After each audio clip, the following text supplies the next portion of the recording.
Досега разговарав, велат дека во нивните општини има проблем со слободни места за деца во градинките. Како е во Ѓорче? Во Ѓорче Петров го имаме истиот проблем и од тоа не може да се бега. Јас затоа предвидов изградба на две градинки во Ѓорче Петров.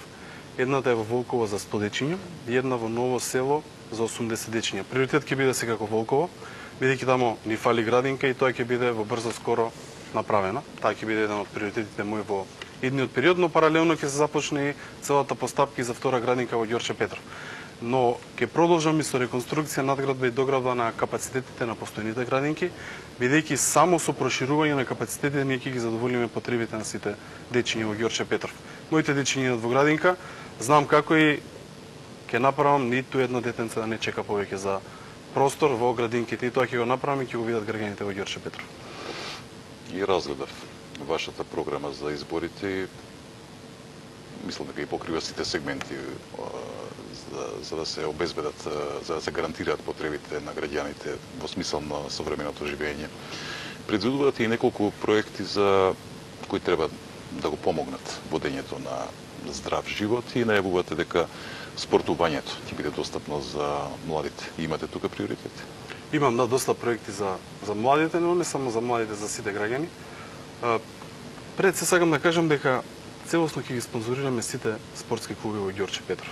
Ѓорче Петров е познат по Македонија, Ѓорче Петров фудбалскиот клуб, но исто така и по фудбалскиот клуб во Волково, но Македонија Ѓорче Петров е синоним за Ѓорче. Целосна подршка ќе дадеме финансиска на тој клуб, исто така и на навивачката група и на сите симпатизери, но многу ми е важно, мене поготово, да ги поддржиме сите млади талентирани спортисти. Јас имав можност да се видам со дел од нив, има преубави дечки во Ѓорче Петров, талентирани, што имаат желба голема, и јас сите тие ќе ги поддржам. Ќе ги поддржиме заедно со Советот и финансиски и технички. Многу ми е важно да има талентирани деца и да идат напред од Ѓорче Петров.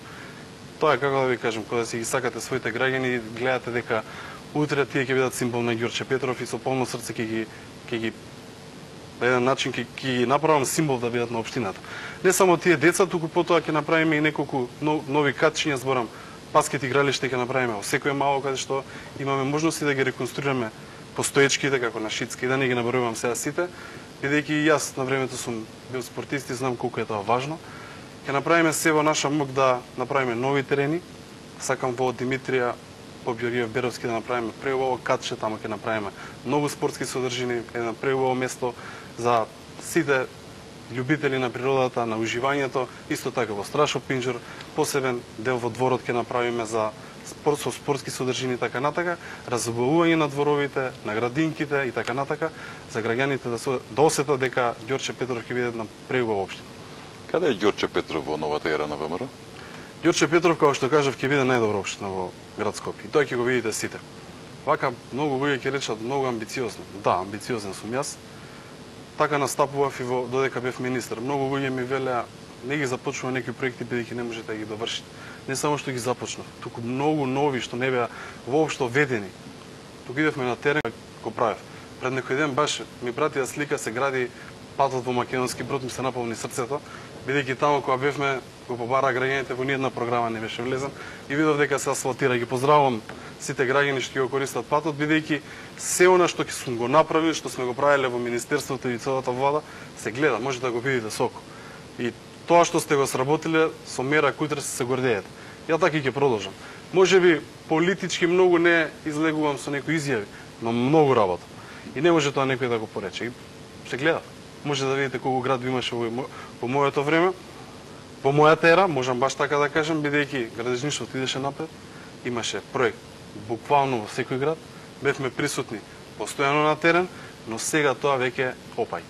Гледате градежништвото паѓа, нема нови проекти и баш имав можност и на митингот да кажам. Додека бев јас министер, морав цело време да ги следам проектите и да правам нови и нови. Сега веќе 4 месеци скоро немаме ниту еден капитален проект во инфраструктурата.